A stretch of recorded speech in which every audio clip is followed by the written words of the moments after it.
Hello बच्चों, welcome to ignite class. आइए अब हम जैक एमसीक्यू सीरीज जो हमारी चल रही थी, ऑलरेडी हमने इसमें ढेर सारे चैप्टर को कवर कर लिया है। ढेर सारे चैप्टर को कवर कर लिया है।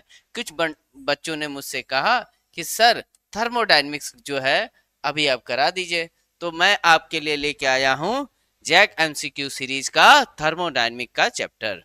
ठीक है, बहुत इंपॉर्टेंट चैप्टर है, बेसिक है। आपको केमिस्ट्री और फिजिक्स दोनों में इसका वेटेज देखने को मिलता है। ठीक है, ये जेई के बच्चे हों, चाहे नीट के बच्चे हों, चाहे एमबीबीएस वाले बच्चे हों, चाहे इंजीनियरिंग वाले बच्चे हों, दोनों को पढ़ना पड़ता है। अच्छा चैप्टर है, स्कोरिंग चैप्टर है, बट कुछ टर्मिनोलॉजी आपको फील होना चाहिए। ठीक है, चलिए स्टार्ट करते हैं। क्वेश्चन संख्या first, internal energy of a isolated system. पहली बात, हम एकदम पहली बात कहेंगे कि what is a internal energy. Internal energy क्या है? सर समझिए, एक हमारे पास गैस सिस्टम है।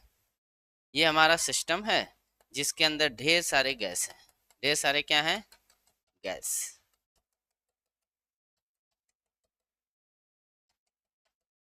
ढेर सारे गैस पार्टिकल। तो इन सारे गैस पार्टिकल की, एक एक पार्टिकल की kinetic energy plus potential energy, energy of particle, energy of gas particle, या समेशन ऑफ, क्या लिखेंगे? Summation of. इसको एक काम करो, इसको यहां से उठाओ, कर दो। Summation of, summation of total energy, summation of total energy of gas particle. कौन से पार्टिकल? Gas particle. वही जितने भी सिस्टम के अंदर गैस के मॉलिक्यूल हैं, उन सब मॉलिक्यूल की काइनेटिक एनर्जी और पोटेंशियल एनर्जी का सम ही कहलाता है सिस्टम की इंटरनल एनर्जी। क्या कहलाएगा? सिस्टम की इंटरनल एनर्जी। क्या कहलाएगा? System internal energy. क्या है सिस्टम की इंटरनल एनर्जी? जो summation of total energy of gas particle, यही है सिस्टम की इंटरनल एनर्जी। अब कह रहा है कि आइसोलेटेड सिस्टम। आइसोलेटेड वर्ड का मतलब समझिए। आइसोलेटेड का मतलब क्या है? आइसोलेटेड प्रोसेस या फिर सिस्टम, जो भी कहिए। सर ऐसा सिस्टम जिससे किसी भी, ऐसा सिस्टम जिससे कुछ अंदर ना आ सके, just like a mass and heat. Mass and heat बाहर नहीं जा सकता और न ही अंदर आ सकता है। न ही अंदर आ सकता है, दोनों केस नहीं हो सकते। किसके? मास और, मास एंड हीट के, मास एंड हीट के दोनों केस नहीं हो सकते। मतलब ऐसा सिस्टम जिसके बाहर कुछ भी नहीं जा सकता, जिसके अंदर भी कुछ भी नहीं आ सकता, वो आइसोलेटेड सिस्टम है। तो सर जब गैस के मॉलिक्यूल बाहर निकल ही नहीं सकते, गैस के मॉलिक्यूल बाहर निकल ही नहीं सकते, या बाहर से अंदर जा ही नहीं सकते, तो उनकी एनर्जी जितनी अंदर सी सिस्टम के अंदर उतनी बनी रहेगी। तो इंटरनल एनर्जी क्या होगा सिस्टम का? रिमेन सेम होगा। क्या होगा? रिमेन सेम होगा। बहुत ही इंपॉर्टेंट क्वेश्चन है, बहुत ही इंपॉर्टेंट क्वेश्चन है कि इंटरनल एनर्जी क्या रहेगी? सेम बनी रहेगी। चलो नेक्स्ट क्वेश्चन, क्वेश्चन संख्या सेकंड। क्या कहता है क्वेश्चन संख्या सेकंड? सेकंड कहता है the zeroth law of thermodynamic lead the concept of. Zeroth law, zeroth law temperature की बात करता है। किसकी बात करता है? टेम्परेचर की बात करता है। ऑप्शन क्या आएगा? डी आएगा। ऑप्शन क्या आएगा बच्चों? डी आएगा। फटाफट स्क्रीनशॉट लीजिए आप लोग। स्क्रीनशॉट लीजिए, ये एग्जाम में आते हैं ऐसे क्वेश्चन। ले लिया फटाफट, चले, चलो चलते हैं। First law of thermodynamic lead, first law of thermodynamic क्या कहता है समझो। जो फर्स्ट लॉ है, फर्स्ट लॉ ऑफ थर्मोडायनेमिक कहता ये है कि सिस्टम की जो एनर्जी इधर आउट हो, इधर, या ये इन है ये आउट है,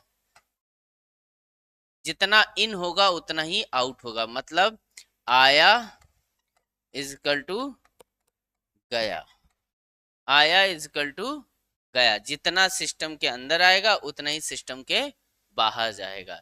यानी कि कंजर्वेशन ऑफ एनर्जी की बात करता है। जितनी इंटरनल एनर्जी इसकी आने के पहले थी उतना ही जाने के बाद होगी। ये है first law of energy conservation, कुछ नहीं है। First law of thermodynamic energy conservation की बात करता है। जीरोथ लॉ ऑफ थर्मोडायनेमिक किसकी बात करता है? वो बात करता है टेम्परेचर की। सेकेंड लॉ ऑफ किसकी बात करता है? सेकेंड लॉ बात करता है किसकी? एंट्रोपी की और इंजन की। चलो, इन ए आइसोथर्मल प्रोसेस, क्वेश्चन संख्या 4, स्क्रीनशॉट ले लीजिए फटाफट। 4th क्वेश्चन पे आते हैं। In isothermal process the temperature. Sir isothermal, इस वर्ड का मतलब समझो। आइसोथर्मल, आइसोथर्मल का मतलब क्या है? पार्टिकल यहां था और यहां से यहां गया, तो ये है प्रेशर वर्सेस टेम्परेचर या प्रेशर वर्सेस वॉल्यूम का इक्वेशन। तो ये कुछ ऐसा बनेगा। इट मींस ये इनका जो थीटा है, ये थीटा, ये जो थीटा है ये ऑलवेज क्या होगा? थीटा कांस्टेंट होगा। समझो, ये थोड़ा सा आपके लिए ज्यादा हो गया। आइसोथर्मल का मतलब है टेम्परेचर कांस्टेंट। आइसोथर्मल का मतलब है टेम्परेचर, टेम्परेचर कांस्टेंट जितने भी प्रोसेस रहेंगी, मतलब फाइनल से इनिशियल से फाइनल में जाने पर, इनिशियल में चाहे फाइनल में, प्रोसेस के दौरान टेम्परेचर क्या है? कांस्टेंट। समझो, यहाँ है 1, यहाँ है 2, चाहे 1 पे देखो चाहे 2 पे देखो, जो टेम्परेचर होगा वो सेम होगा। टेम्परेचर जो होगा वो सेम। ये वॉल्यूम है बेटा, याद रखना। तो टेम्परेचर जो होगा वो सेम। ये क्यों? क्योंकि स्लोप जो होगा, पीवी का स्लोप जो होता है वो टेम्परेचर होता है। मतलब tan थीटा, इसका tan थीटा की वैल्यू क्या होगा?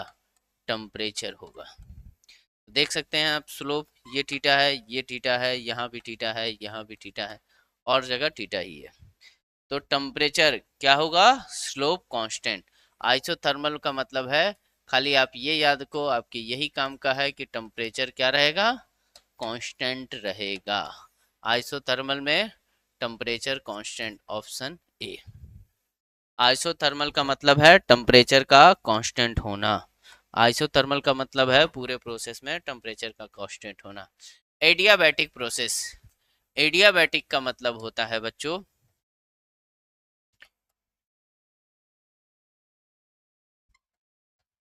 एडियाबैटिक, एडियाबैटिक का मतलब है कि पी वी की पावर गामा इजकल टू क्या रहेगा?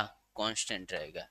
इसमें क्या प्रेशर कांस्टेंट है? नहीं। इसमें क्या वॉल्यूम कांस्टेंट है? नहीं। क्या टेम्परेचर कांस्टेंट है? नहीं। ये कांस्टेंट रहेगा।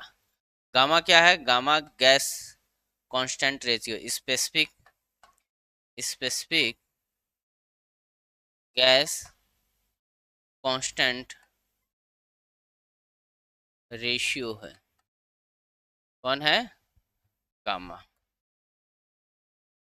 जैसे भी बना लो, ऐसे बना लो, कुछ लोग ऐसे बना लेते हैं, कैसे भी बना लो। तो इस टेम्परेचर, प्रेशर कांस्टेंट नहीं, वॉल्यूम कांस्टेंट नहीं, टेम्परेचर, नन ऑफ दिस। क्या आएगा आंसर? None of this. पढ़ो। In isochoric process, isochoric, isochoric का मतलब समझो। आइसोकोरिक,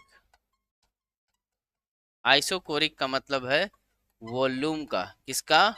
वॉल्यूम का कांस्टेंट होना, वॉल्यूम का कांस्टेंट होना। आइसोकोरिक में वॉल्यूम कांस्टेंट होती है, मतलब एक जगह से दूसरी जगह जाने पर वॉल्यूम क्या रहेगी, कांस्टेंट रहेगी। प्रेशर जो है भले बदल जाए, वॉल्यूम कांस्टेंट। ये यहाँ देखो, यहाँ प्रेशर है P1, यहाँ प्रेशर है P2, लेकिन वॉल्यूम P1 V1 V2 बराबर है। ये P वर्सेस V का ग्राफ अगर है, ये 1 और ये 2, ऐसा कुछ बनता है। Volume is constant. स्क्रीनशॉट ले लो फटाफट। चलते हैं नेक्स्ट क्वेश्चन की तरफ। क्या कह रहा है क्वेश्चन? क्वेश्चन थोड़ा सा बड़ा है, देखते हैं क्या है।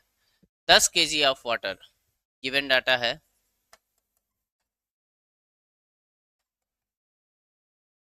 m is equal to 10 kg, m is equal to 10 kg, temperature is equal to 100 degree centigrade, convert into steam, steam में कन्वर्ट हो रहा 100 degree of boiling at the standard atmospheric pressure. If the volume of the water change, volume क्या हो रहा है, pressure है temperature है, okay.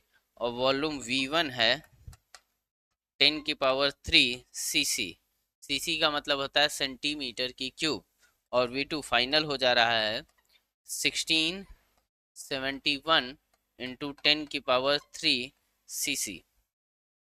ये V1 है और ये V2 है।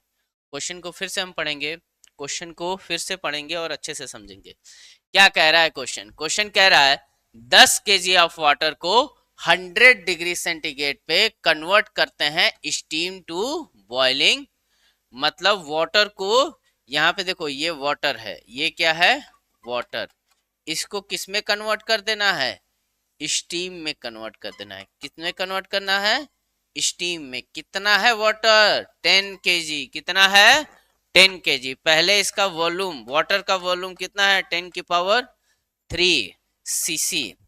आपको पता है बच्चा लोग कि जब वाटर स्टीम में कन्वर्ट होगा तो उसका वॉल्यूम बढ़ता है।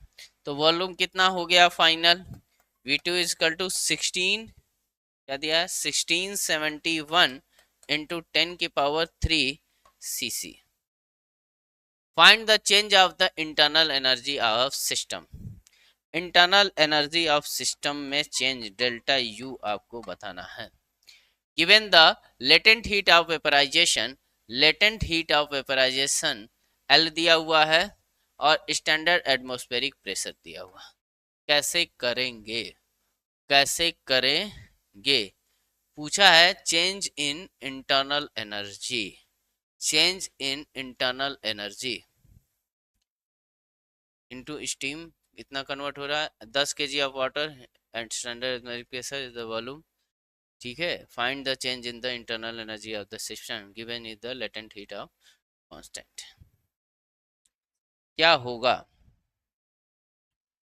होगा कुछ नहीं, इंटरनल एनर्जी पहले तो वेपर में कन्वर्ट होने में, वेपर में कन्वर्ट होने में एनर्जी कितना खर्चा हुई, वेपर में कन्वर्ट होने में एनर्जी, तो Q is equal to MC delta T, MC delta T दिया है। Constant latent heat of vaporisation is इतना दिया है, नहीं ये तो उसमें वो है ना MC डेल्टा T, नहीं ये नहीं लगाएंगे, क्या लगाएंगे Q is equal to M into L लगाएंगे, Q is equal to M into L लगाएंगे। क्या लगाएंगे, Q is equal to M into L। L क्या है, लेटेंट हीट ऑफ वेपराइजेशन, तो इसकी वैल्यू है 10, इसकी वैल्यू है 10, और ये है 22 56 10 की पावर 6 22 56 इंटू 10 की पावर 3। तो हीट कितना डेवलप हुआ, देखो वाटर कन्वर्ट हो रहा है स्टीम में, वाटर कन्वर्ट हो रहा है स्टीम में, तो ये कितना आ जाएगा 2256 इंटू 10 की पावर 4 जूल। क्या ये जूल में था, हाँ जूल में था। ये आ गया हीट जो है, जब वाटर हीट में, वाटर जो है हीट में जा रहा है, वाटर जो है किस में जा रहा है, सॉरी स्टीम में जा रहा है, तो इतना हीट जो है वो ट्रांसफर कर रहा है। अब देखो स्टैंडर्ड एटमॉस्फेरिक प्रेशर पर सिस्टम काम कर रहा है। किस पे काम कर रहा है? स्टैंडर्ड एटमॉस्फेरिक प्रेशर पर। इट मींस क्वेश्चन आपको कह रहा है कि प्रेशर क्या है? कांस्टेंट है। क्या है? प्रेशर यहाँ पर कांस्टेंट है। प्रेशर जो है आपका कांस्टेंट है। तो जब प्रेशर कांस्टेंट है, वॉल्यूम में चेंज हो रहा है, तो वर्क क्या होगा? वॉल्यूम में चेंज हो रहा है तो वर्क क्या होगा? देखो ये तो आ गया आपका हीट, ये आ गया आपका हीट। आपका वर्क निकालना है, तो work is equal to W. Pressure constant पे क्या होता है? डब्ल्यू इंटू में डेल्टा वी। डेल्टा वी यानी कि W is equal to P into V two minus V one. Sir V2 क्या दिया है? V2 दिया है आपका 1671 इंटू 10⁻³ cc। cc क्या होता है सर? cc का मतलब होता है सेंटीमीटर की क्यूब। सेंटीमीटर की क्यूब। सर सेंटीमीटर की क्यूब को मीटर की क्यूब में कैसे कन्वर्ट करते हैं? बेटा 1 सेंटीमीटर की cube is equal to 10⁻⁻6 metre की क्यूब।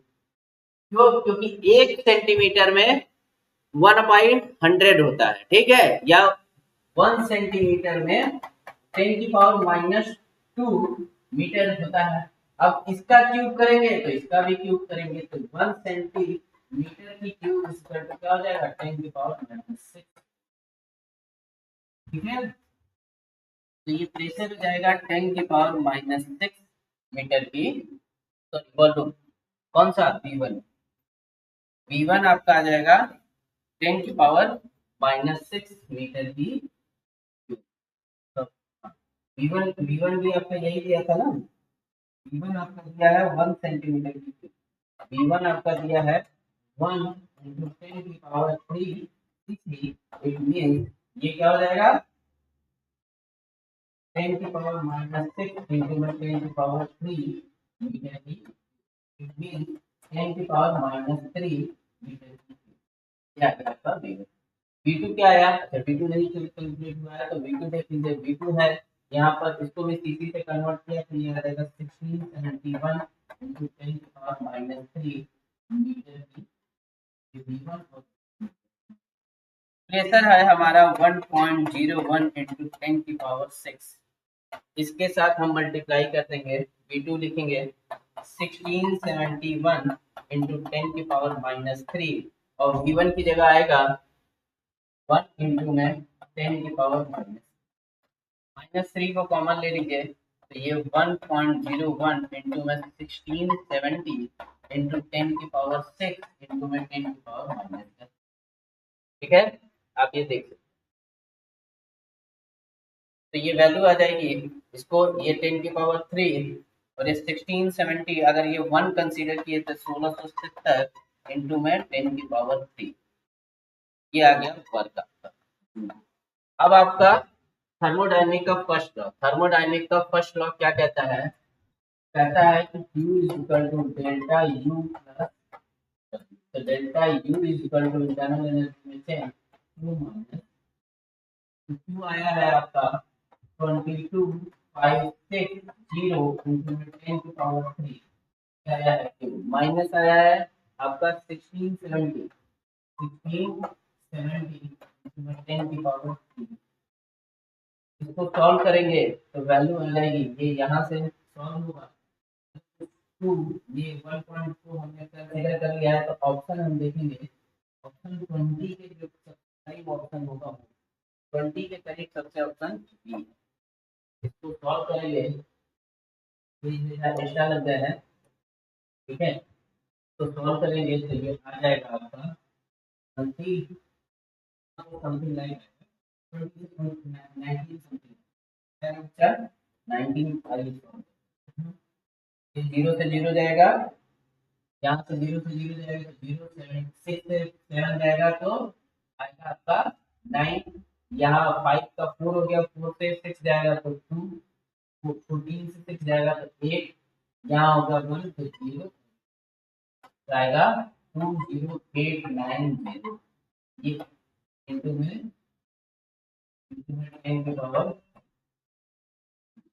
इतना आपका है। आप देख सकते हैं आपका आंसर भी कुछ ऐसा ही है, आंसर भी कुछ ऐसा ही है समथिंग। 10 की पावर 3 को किलो जूल में कन्वर्ट कर देना, 10 की पावर 3 को किलो जूल में कन्वर्ट कर देना और कुछ नहीं। तो आंसर भी आपका कुछ यही समथिंग।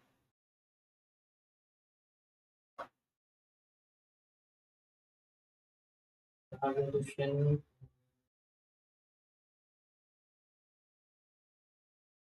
ये आप देख सकते हैं क्या आया आपका, चेंज ऑफ इंटरनल एनर्जी आया 2089 10 की पावर 3 जूल, या इट मींस 2089 इंटू में जीरो। ये आप देख सकते हैं कितना अच्छा पीवाईक्यू आपके एग्जाम में आया।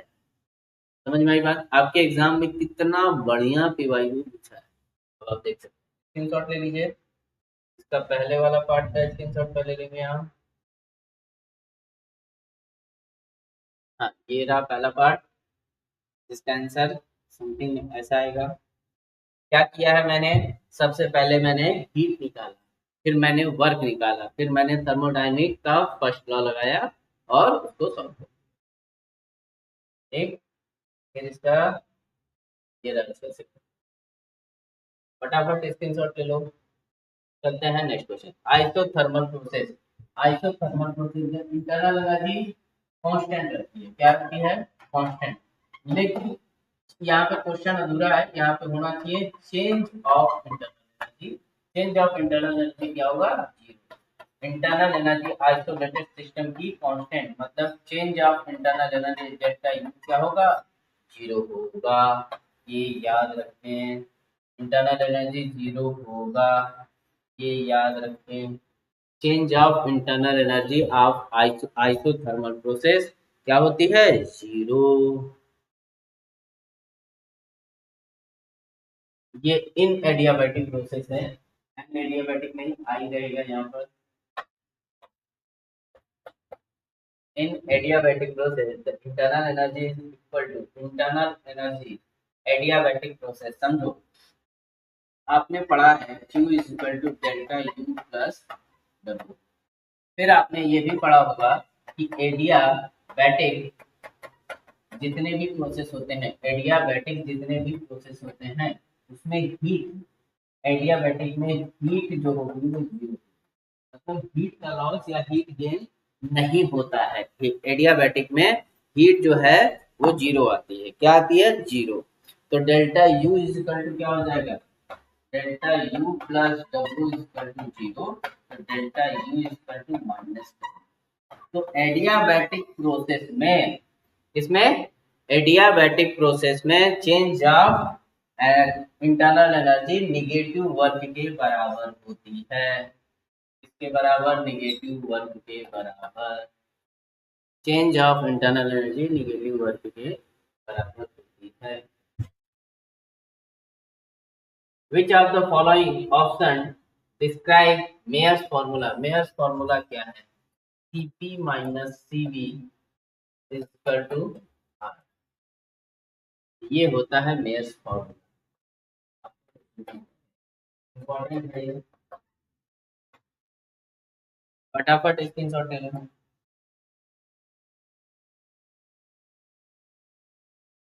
Isothermal equation of the ideal gas, isothermal, isothermal में मैंने कहा कि टेम्परेचर कांस्टेंट, क्या कहा, टेम्परेचर कांस्टेंट। तो अगर हम आइडियल गैस इक्वेशन की जाए तो PV is equal to M R E देता है।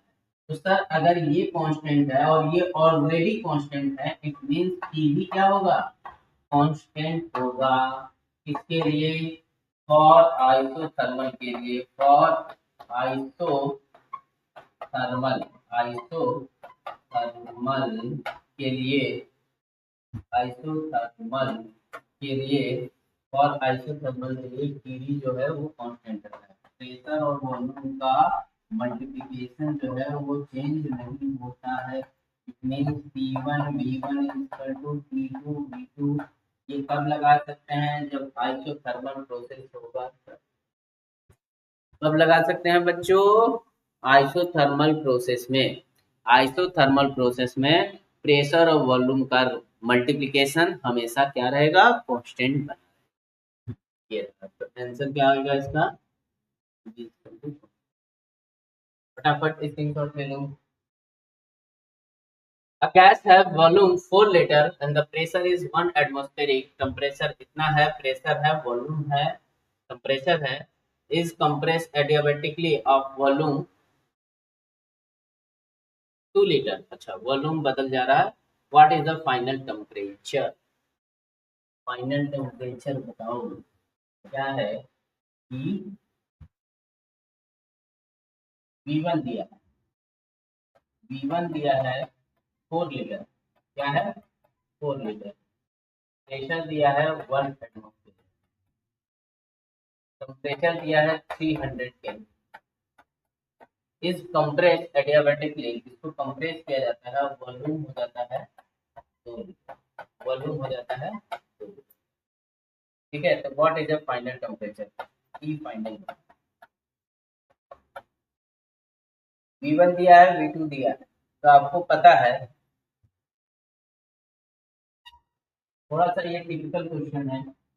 पीवी की power gamma is equal to क्या होता है, पीवी की power gamma is equal to constant. Gamma की वैल्यू क्या होती है, अगर हम डायटोमिक की बात करें तो 1.4 ली जाती है, 1.4।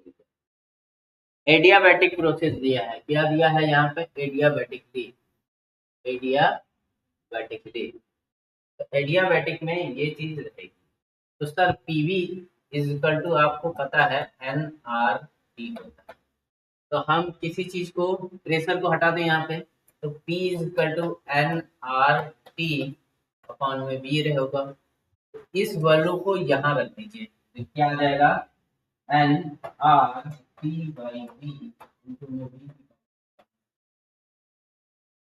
एन आर ये तो कांस्टेंट है, यानी कि टेम्परेचर इंटू में बी की पावर गामा माइनस 1।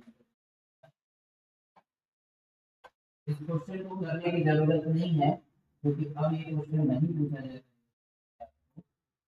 क्वेश्चन क्या है कि एडियाबैटिक के लिए P into V power gamma minus 1 is equal to constant. कहाँ से आया ये यहीं से आया, पीवी की पावर गामा से, कांस्टेंट से ही आया। पीवी की power gamma and PV is equal to N R T, इन दोनों को कंबाइन कर दिया तो हमारा ये रिलेशन। अब देखिए, ये है T1 V1 की power gamma minus 1 is equal to T2 V2 की पावर गामा माइनस 1। अब आप देख सकते हैं कि क्वेश्चन आप यहाँ से बना सकते हैं। ये आप देख सकते हैं कि क्वेश्चन यहाँ से बना, देखो यहाँ पर V2 दिया है, V1 दिया है, T1 दिया है, T2 पूछ रहा है, बस हो जाएगा। थोड़ा सा ये गामा आपको तंग करेगा, ये है T1, ये है T2, तो आपको T2 by T1 is equal to क्या होगा, V1 अपॉन में V2 की पावर गामा माइनस 1। ये V1 क्या है, 4 लीटर अपॉन में 2 लीटर पावर गामा माइनस 1। तो T2 by T1 is equal to 4 by 2, यानी कि 2 की पावर गामा माइनस। गामा की वैल्यू होती है बच्चा 1। T2 by T1 is equal to 2 की पावर 0.4 आप कैलकुलेट नहीं कर सकते, 2 की पावर 0.4 आप लगभग कैलकुलेट नहीं कर सकते। तो ये आपके लिए क्वेश्चन आप अवॉइड कर दीजिएगा, अवॉइड कर दीजिएगा, ये क्वेश्चन बहुत आपको जरूरी नहीं, ठीक है, अवॉइड कर दीजिएगा, ये क्वेश्चन बहुत आपको जरूरी नहीं है। क्वेश्चन को अवॉइड कर दीजिएगा, बहुत जरूरी क्वेश्चन आपके लिए नहीं। कोई दिक्कत बच्चों, ठीक है, मैं बता दे रहा हूँ 2 की पावर 0.4 की वैल्यू क्या है, 2 की पावर 0.4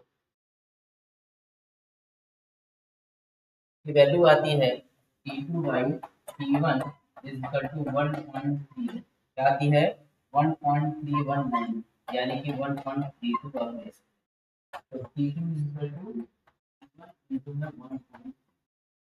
T1 कितना है, क्वेश्चन में दिया हुआ है 300 केल्विन, 300 इंटू में तो आप देख सकते हैं ये वैल्यू क्या आएगा, 300 प्लस 300 इंटू में 32, 3 इंटू में 32, 32 32 इंटू 3 यानी कि 96, यानी कि 300 प्लस 96 है ऑप्शन 496 है। यही कुछ गड़बड़ है, सही है, कैल्विन है, कैल्विन है।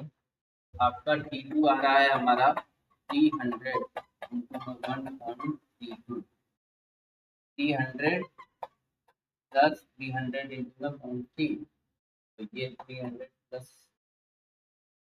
5 ये 4 आंसर, ठीक है।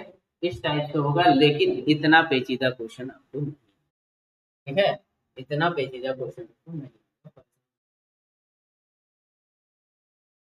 नेक्स्ट क्वेश्चन की तरफ चलते हैं। An adiabatic process, the work done is negative. Work done is negative. समझ लो, आपका चेंज इन इंटरनल एनर्जी होता है MCV delta T T2 minus T, और वर्क डन जो है नेगेटिव है। वर्क डन जो है, work done is equal to work done negative, क्या है नेगेटिव मतलब माइनस। तो आपको पता है कि U is equal to Q is equal to delta U plus W, ये आता है हमारा फर्स्ट, इससे आता है फर्स्ट लॉ। अब एडियाबैटिक के लिए हीट जो है 0 होगी, तो delta U is equal to minus. Adiabatic work done is negative, अगर ये नेगेटिव होगा डेल्टा एनर्जी क्या हो जाएगी, पॉजिटिव हो जाएगी। It means T2 minus T1, क्या देख सकते हैं आप, ये T2 माइनस T1, ये तो हमेशा पॉजिटिव रहते हैं। T2 माइनस T1 में क्या होंगे, पॉजिटिव साइन रखेंगे। It means T2 is greater than T1, option जो भी है यही सही। कॉन्सेप्चुअल क्वेश्चन है, वेरी वेरी इंपॉर्टेंट है। कॉन्सेप्चुअल क्वेश्चन है, नेगेटिव वर्क के लिए फाइनल टेम्परेचर ज्यादा मिलेगा।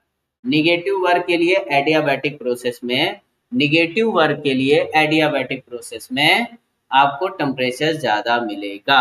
यही पॉजिटिव वर्क के लिए एडियाबैटिक में फाइनल टेम्परेचर कम मिलता है। तो ये आप याद रखेंगे, very important, very very important. Which of the following limitation of first law? First law की लिमिटेशन आपसे पूछा गया है, क्या है, don't tell about the direction, सही बात है, डायरेक्शन की बात नहीं करता ये। Quantity of heat convert into work, ये भी नहीं करता, ये तो वर्क सेकंड लॉ में करता है। Don't tell about the condition under what heat energy convert into में वर्क, ये दोनों एक ही बात हुई, तो ये दोनों सेकंड लॉ की बात होती है। तो ऑल ऑफ फर्स्ट लॉ सिर्फ कहता है Q equal to delta U plus, वो ये नहीं बात करता है कि किस सिस्टम से कितना हीट उसमें जाएगा, कितना वर्क होगा, ये कोई बात नहीं, ठीक, डायरेक्शन की बात नहीं करता। Reversible process, very slow process को रिवर्सिबल प्रोसेस कहते हैं। वेरी स्लो, रिवर्सिबल का मतलब है एक पॉइंट से दूसरे पॉइंट पे जाए तो टेम्परेचर में कोई चेंज ना हो, जितना एनर्जी हमें जाने में खर्चा हुई है उतना वापस जब हम सिस्टम हो तो हमें उतनी ही एनर्जी वापस मिल जाए। W and W1 is the work done by the additional adiabatic process and the isothermal process। एक एडियाबैटिक है और एक आइसोथर्मल है, तो आपको बताना है ये आपका होमवर्क कैसा है, होमवर्क क्वेश्चन, ठीक है। मिलते हैं बच्चों नेक्स्ट वीडियो में। जिन बच्चों को किसी भी क्वेश्चन में दिक्कत हो वो प्लीज कमेंट करेंगे, ठीक है, वो प्लीज कमेंट करेंगे और शेयर करेंगे। आपके एग्जाम बहुत जल्द होने वाले हैं, मैं फिर से कह रहा हूँ आपके एग्जाम बहुत जल्द होने वाले हैं। आप बी प्रिपेयर रहिए, आप तैयारी करते रहिए, लापरवाही मत कीजिए। Thank you to all of you, thank you बच्चों आपके प्यार के लिए।